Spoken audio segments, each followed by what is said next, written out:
The Grand Chamber of the Galactic Council was a structure older than most civilizations in the galaxy. Suspended in orbit over the neutral moon of Velthara, it resembled a vast crystalline lotus, unfurling its petals to the stars. Each petal was a district, a voice, a presence within the council, and the central stem of the flower housed the core chamber, where decisions of galactic consequence were made. It was here, beneath the soft hum of gravitational stabilizers and the ambient shimmer of starlight filtered through transparent alloys, that the fate of species was argued, measured, and sealed. The humans arrived precisely on time, as always. Ambassador Marcus Hale stood tall in his charcoal suit, trimmed with subtle silver accents, a nod to Earth's diplomatic tradition. His short dark hair was slicked back, and his posture betrayed the weight of many such councils, though he never showed fatigue. Behind him stood his aides, including Eliza Rowe, a sharp-minded analyst with a gift for interpreting the subtext of alien rhetoric. Hale's face was unreadable, but he already knew this session would be different. The rumors had reached him through unofficial channels. The council had grown impatient with humanity. The chamber's seats filled with representatives from every corner of the galaxy. The towering Zelak Imperator entered last, as was customary for the ruling seat holder. His 8-legged gait and layered chitin armor gave him a looming presence. He took his place at the apex of the circle, his compound eyes scanning the room. He did not greet Hale. The slight did not go unnoticed. The ceremonial chime echoed through the chamber, signaling the beginning of the session. Hale adjusted the comm translator in his ear. The various languages began to flow through the air in layers, subtly woven by ancient tech, so that each representative heard the proceedings in his or her own tongue. He rose from his seat with dignity, placing his hands behind his back. "Honorable members of the council," he began, his voice calm, measured, as it always was. "I come before you to address the ongoing disputes regarding sectors 9C and 9D, where recent human colonization efforts have come into contact with the interests of the Karen Dominion and the Tsulak Syndicate. We acknowledge the delicate nature of these borders and request a cooperative path forward." Before he could continue, the Tsulak representative, a venomous-looking being with translucent skin and pulsating veins, interrupted. "Request? Humans always request, beg even. You ask for cooperation, but your ships spread like mold in damp stone." Hale did not flinch. He had endured worse. Still, he nodded politely and responded, "We believe mutual dialogue prevents conflict. That has always been our approach." The Crane delegate, a frail avian female draped in ceremonial feathers, leaned into her mic. "Perhaps if humanity respected boundaries the way it respects its own treaties, we wouldn't be here." There were chuckles across the chamber. Hale straightened. This was clearly coordinated. It wasn't about the border dispute. It was about humanity itself. Then came the voice he had expected, sharp as a blade drawn in daylight. "Enough of this farce," declared Imperator Drex of the Zelak. His voice echoed like the grinding of stone. "The humans speak of diplomacy, but what have they truly contributed? Trade? Tools? Technology that mimics what others discovered eons ago, and now they dare occupy sectors once considered sacred to the Council's heritage?" Hale looked up, his eyes narrowing slightly. "With respect, Imperator, no sector was marked as sacred in any signed charter." Drex's mandibles clicked in irritation. "Your kind hides behind documents and legalities, but let us not pretend. You multiply, expand, and pretend to be harmless, like rodents in the walls of an old house." Another round of laughter echoed. This time, Hale remained silent. He saw Eliza tense at his side, but gave her the briefest glance. "Not yet." He turned back to Drex. "Are we to understand," he asked evenly, "that the Council now intends to reclassify settled systems based on unspoken cultural claims?" Drex rose from his perch, towering over the room. "I understand only that your time of tolerated growth is ending. The galaxy has been too lenient with your species. You are not warriors. You are not rulers. You are guests at this table." A pause filled the chamber, heavy and deliberate.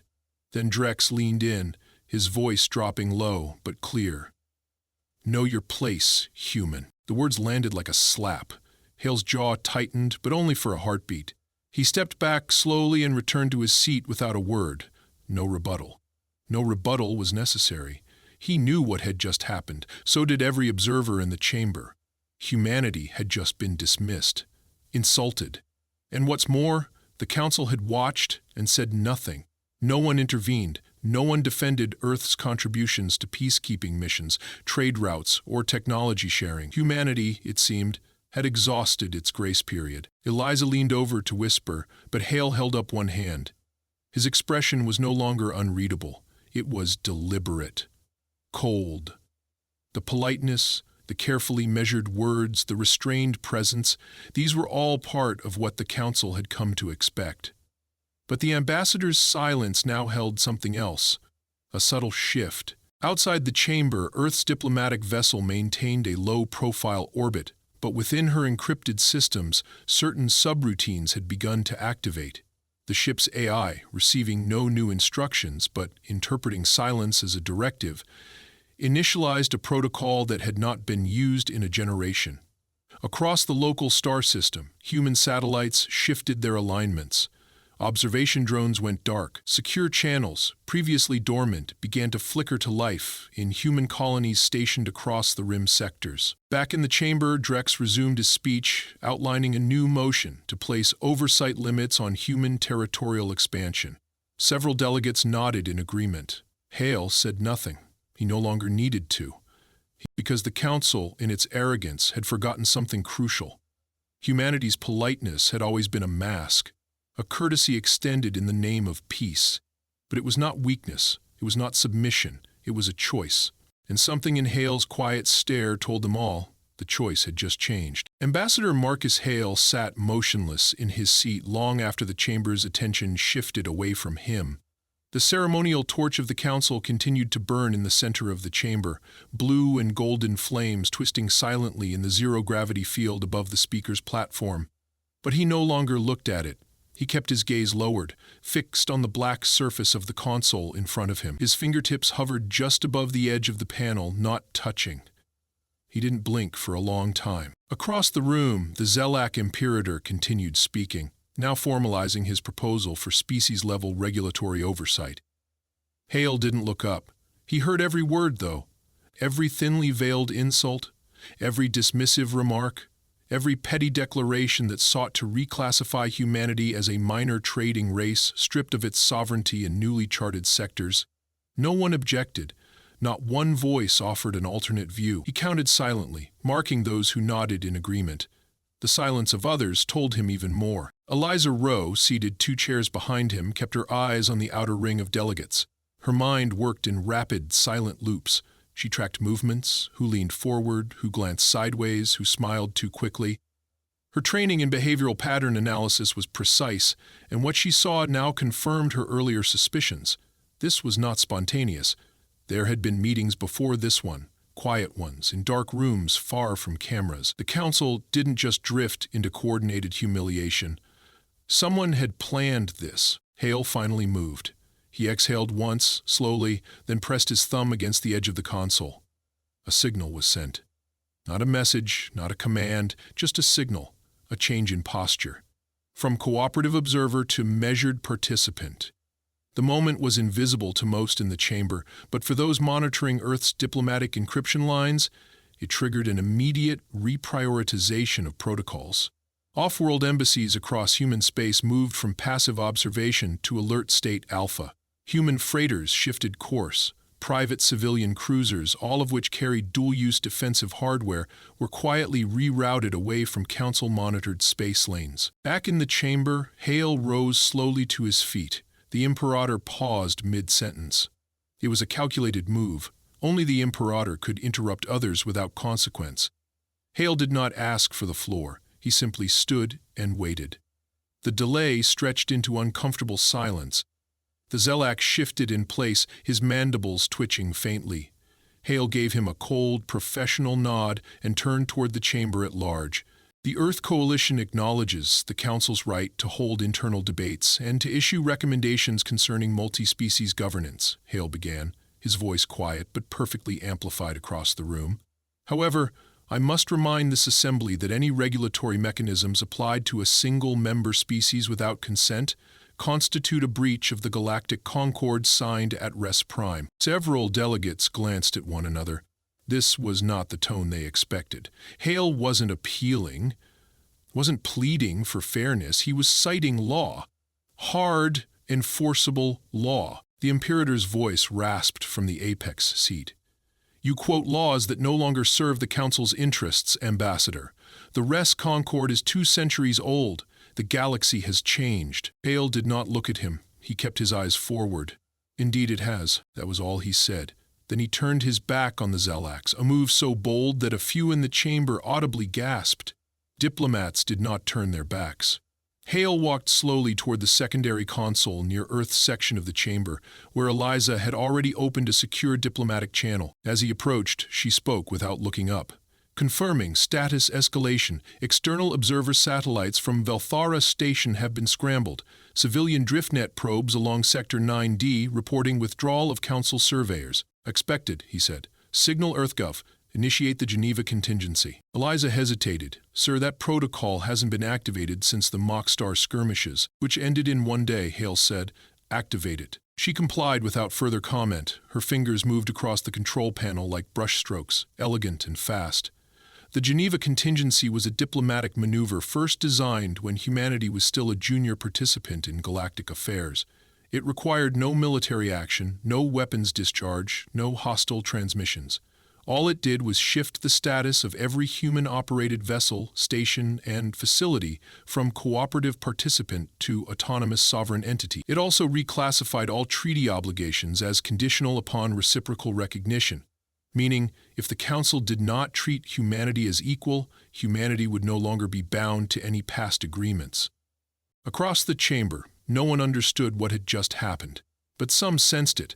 The Frolin emissary, a 6-eyed strategist known for his silent calculations, turned his head sharply toward Hale. The movements of his neck frills betrayed a sudden unease. He recognized the pattern. Controlled withdrawal. This was how humans moved right before executing a paradigm shift. Then came the sound no one in the chamber ever wanted to hear. An override ping on the Council's diplomatic feed. A coded sequence sent directly to the chamber's broadcast relay. The feed cut for half a second, then returned with a new symbol in the upper right corner of the screen, the crest of the Earth Coalition. Not one of peace, not the olive branch design used in trade missions. This one was stark, black and silver, a phoenix breaking through a planetary ring. The emblem was reserved for sovereignty declarations. Gasps spread. The avian Karine delegate ruffled her feathers in a panic, flapping slightly as she leaned toward her console. Others began speaking over each other, demanding clarification. Only the Imperator remained motionless. "What are you doing, human?" he asked. Hale turned toward him at last. "We are concluding this discussion. Unilateral decisions require no further engagement." The Imperator's mandibles clicked slowly. "You would turn your back on the Council?" "No," Hale replied. "You turned your back on us." The quiet that followed was different from before. It was not silence from amusement or dominance. It was silence from uncertainty. Hale stepped back to his seat, straightened his jacket, and folded his hands neatly in his lap. His face held no emotion. From the periphery of the chamber, several aides and junior delegates began exchanging coded glances, tapping into personal comms. Far from the capital, a dozen human warships docked in neutral zones, quietly severed Council-controlled access links. Observation platforms around mining colonies in Sector 9C began rerouting power from grid sharing with allied races. Civilian interstellar gates, once available to all registered diplomatic vessels, were now inaccessible without explicit EarthGov authorization. No weapons were fired, no threats made. But the entire room now felt the pressure of a civilization shifting its weight, as if a mountain had chosen to stand. And in that moment, it was no longer clear who controlled the room. The core chamber remained unnaturally still. The low vibration of the diplomatic generators, usually unnoticed beneath the ambient hum of discussion and debate, now sounded like distant thunder. No one spoke. Every delegate knew instinctively that something irreversible had just begun, though most could not yet grasp the full scale of it. Ambassador Marcus Hale remained seated, calm and silent, while the Council writhed in confusion. But he was no longer just an observer. He was now the axis around which the room rotated. The Imperator rose slowly from his seat. His armored body shifted with a subtle grinding sound, the exoskeleton reflecting the chamber's artificial light in sharp, segmented plates. His voice cut through the stillness, resonant and cold. "Ambassador Hale, this council does not take lightly to coercion. If your species intends to abandon the traditions of this assembly, then you declare yourselves apart from galactic unity." Hale did not rise. He lifted his gaze slowly, locking eyes with the Zelak leader across the chamber. "We do not abandon unity. We simply will not participate in its corruption." The statement struck like a thrown blade. Eliza, still stationed at the rear panel, turned her head slightly. She hadn't heard that tone from Hale before, not in 12 years of diplomatic service. That wasn't restraint. That was contempt, carefully poured into a crystalline glass. The chamber lights dimmed slightly. Someone, likely from the Yandari delegation, had activated an emergency override on the chamber's relay feed. The council's central hub blinked red.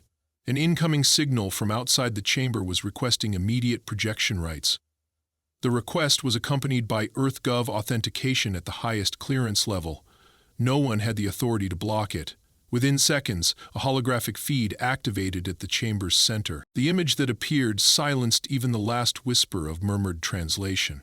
The Velthara Defense Array, a council-controlled security installation orbiting the neutral moon, now showed 12 Terran capital ships, classified Dreadnought class, parked in silent formation around the station. They weren't transmitting hails, they weren't broadcasting warnings, they were simply there. Unannounced, undetected until now. Not a single alarm had sounded during their arrival. The chamber's defense advisors scrambled to access their own surveillance logs, but the feeds showed nothing. Stealth class activation had cloaked every one of the Terran ships, bypassing all standard detection systems. A stunned pause followed. Then the camera shifted again. The feed zoomed in on the largest of the ships, a behemoth of matte black alloys with no visible emblems. It hovered in cold stillness, engines dormant, like a ghost fleet from some forgotten war. A new set of symbols flashed beneath the ship's outline, the UESS Krakatoa. The name struck recognition into a few seasoned council members, only a few because the Krakatoa was not listed in any public registry. It had never appeared in diplomatic talks nor in open fleet formations. It was part of something else entirely, something hidden. The Imperator's voice cracked with unease. "What is that ship doing here?" Hale finally stood. He smoothed his jacket and looked toward the projection. "That ship exists to remind this council of what humans do not say out loud." The projection flickered again. This time it displayed a tactical map, live updates of Terran fleet movements across 4 star systems. Earth's military vessels were not invading, not firing, not provoking.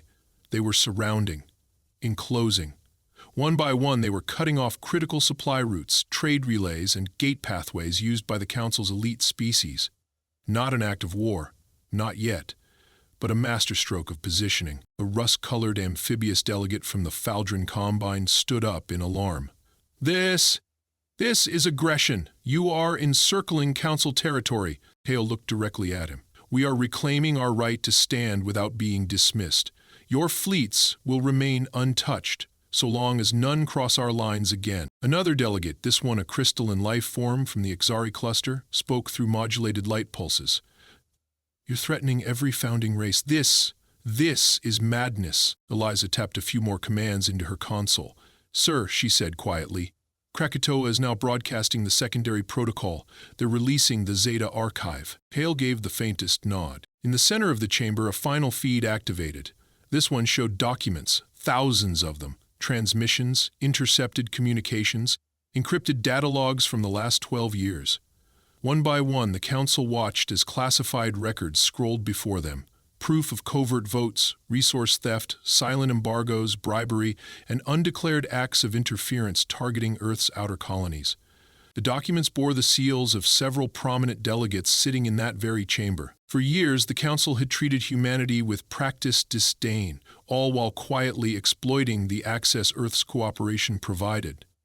The archive now revealed that some species had worked together to restrict Terran expansion, not through open diplomacy, but through quiet sabotage and blackmail. The room was no longer still, it was broken. Shouts erupted, protests, denials, accusations hurled across the circle. Delegate screens went dark as some fled the feed. A few shut down their consoles entirely in fear of being next. The Zelak Imperator remained standing, but even his posture had changed. His arms were tighter at his sides, his breath slower. Controlled, but shaken. Hale's voice was low when he spoke again. The Earth Coalition has been patient. We have listened. We have cooperated. We have contributed. And in return, we have been betrayed. He stepped forward. Politeness is not subservience. Peace is not surrender. Diplomacy is not cowardice. No one interrupted him. Not now. We are done asking for respect. From this point on, Earth stands alone if it must, allied if it can, but never again under. A ripple of quiet acknowledgement spread among some of the younger races, those still unburdened by centuries of political rot. The human ambassador had just redrawn the lines of diplomacy with a single speech, and more importantly, he had done it without firing a single shot. The Imperator's final response was a whisper compared to his earlier proclamations. "You would divide the council?" "No," Hale replied. "You already did. We're just no longer pretending it's united." The chamber's silence was no longer rooted in confusion or condescension. It had transformed into something far colder. Dread. What had once been dismissed as Earth's diplomatic softness had unraveled into a precision strike, one that revealed the quiet reach of humanity's power, not through brute force but through timing, evidence, and execution. The delegates who had just hours ago whispered about humanity's lack of spine now avoided meeting Marcus Hale's eyes. Some glanced nervously at the central feed, others furiously typed behind darkened screens, no doubt sending desperate updates to their respective governments. But the damage had already been done. Eliza Rowe remained by the Earth Coalition's console, her posture rigid, though her fingers continued dancing across the interface. She was monitoring responses from the diplomatic clusters stationed on neutral worlds, most of which now pinged Earth's channels with cautious queries rather than demands. The junior species, those unaffiliated with the old power blocks, were shifting, fast. Humanity had not just thrown down a gauntlet, it had offered an alternative. Marcus Hale took a measured breath and looked toward the upper tiers of the chamber. His gaze rested momentarily on a long-forgotten row of seats, occupied only by a single delegate, an old moss-covered being known as Velos, who represented the Nyari enclave.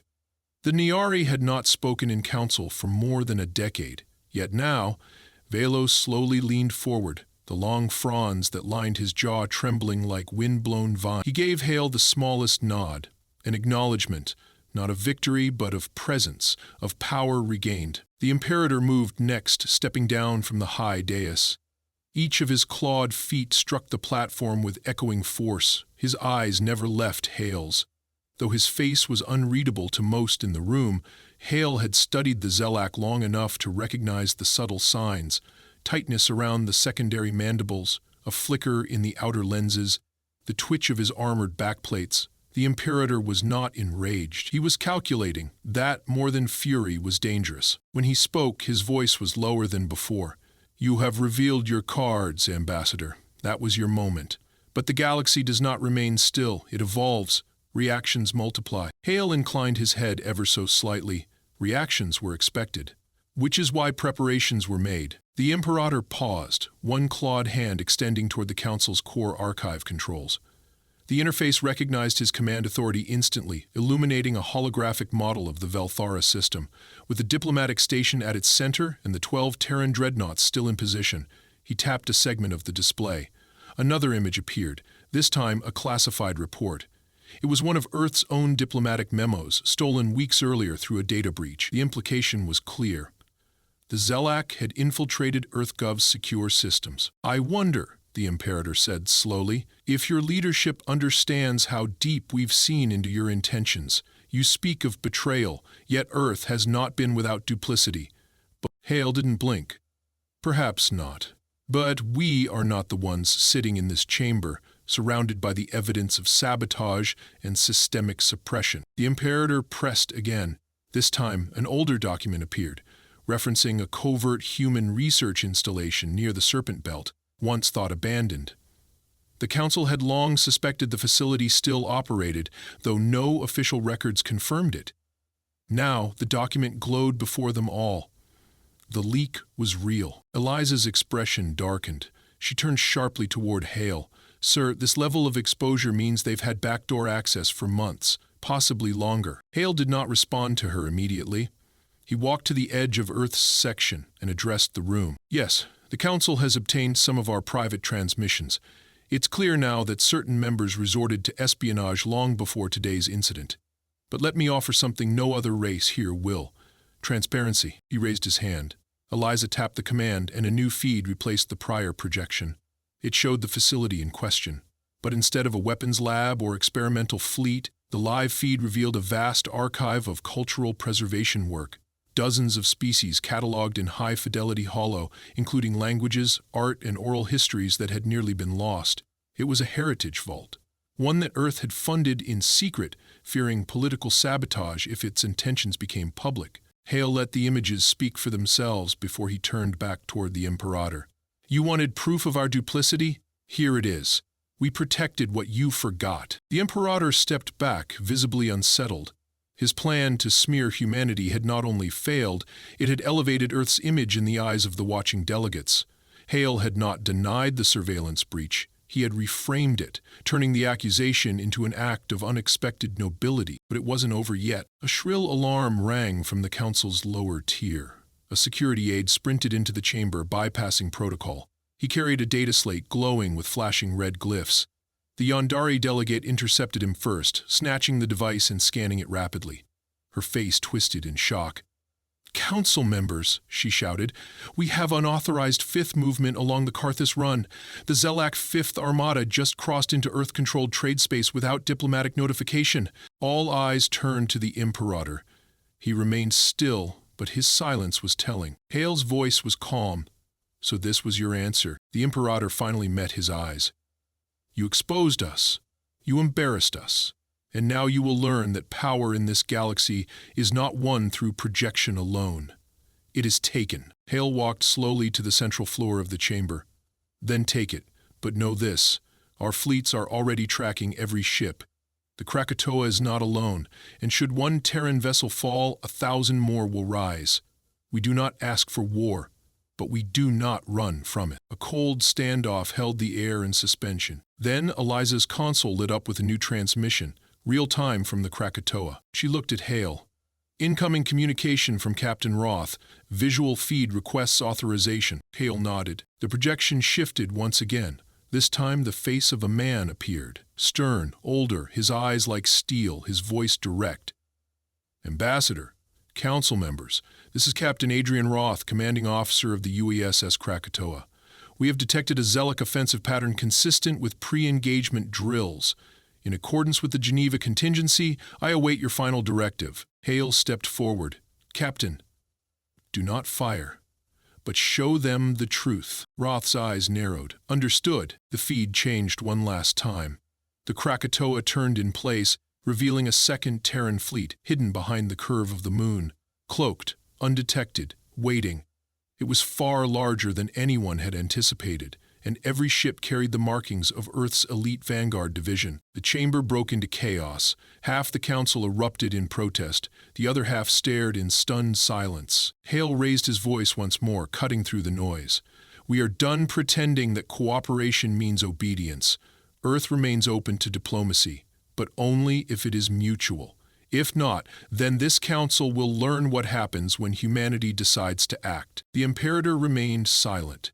He now stood face to face with the consequences of his choices. And Marcus Hale had never looked more calm. The chamber trembled, not from motion, but from the weight of what had just been revealed.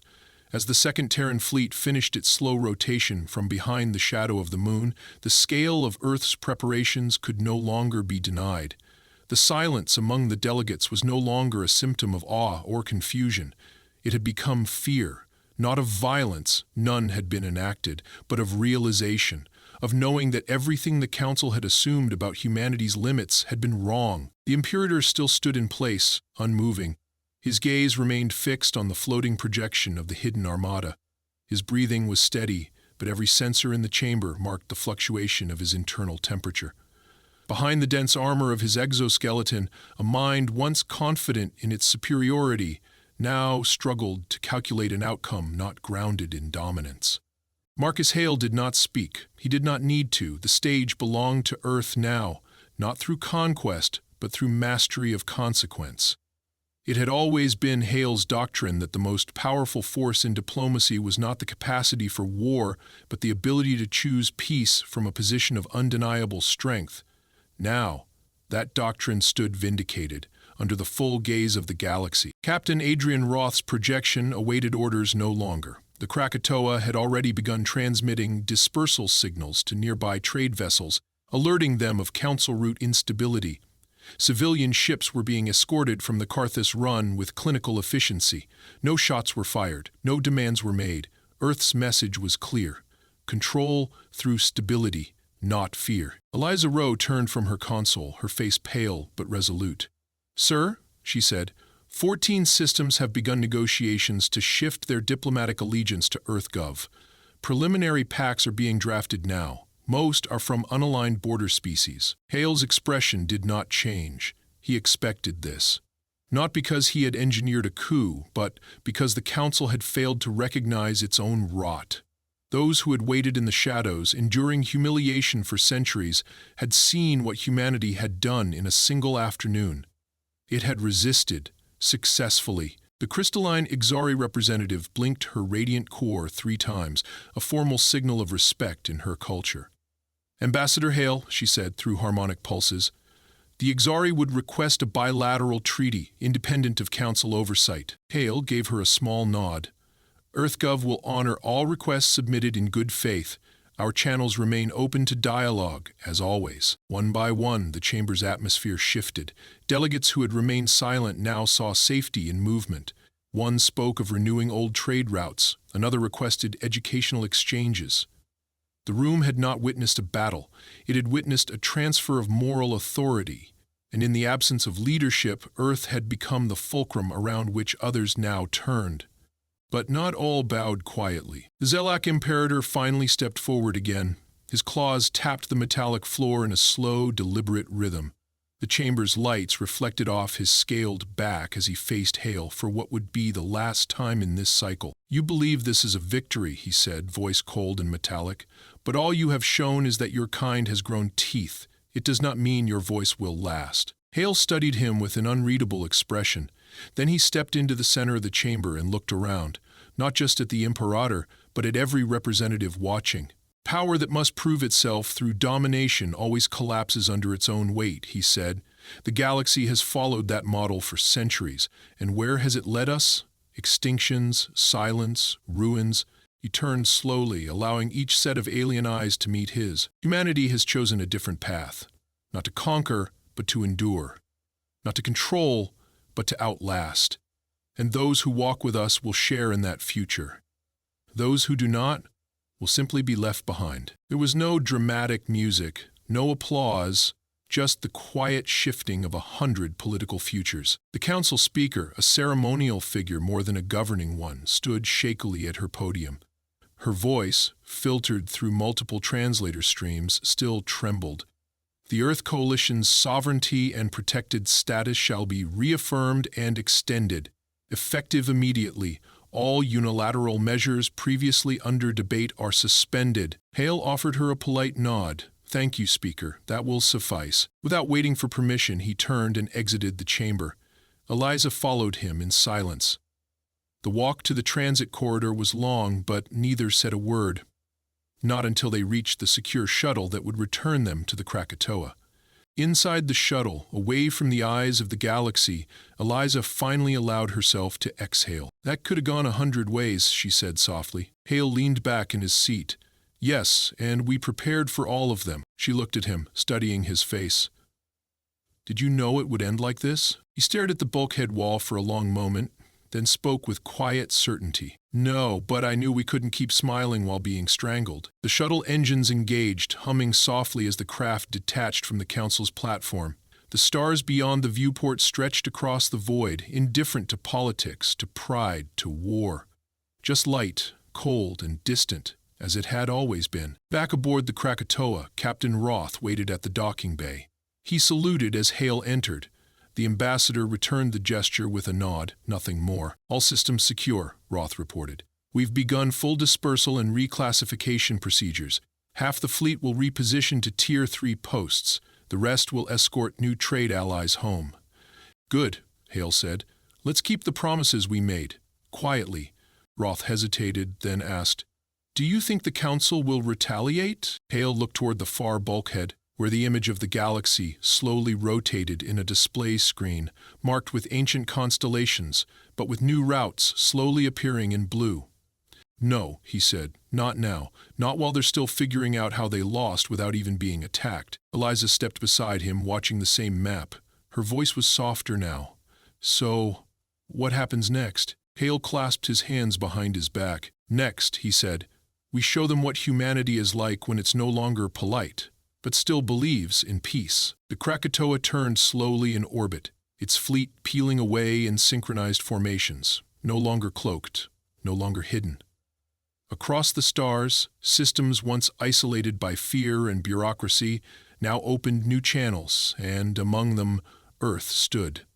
Not as a conqueror, not as a tyrant, but as a mirror the galaxy had long avoided. For the first time in generations, the Council had been forced to see itself, and it did not like what it saw. But humanity no longer needed its approval. The balance had shifted, and nothing in the stars would ever be the same again.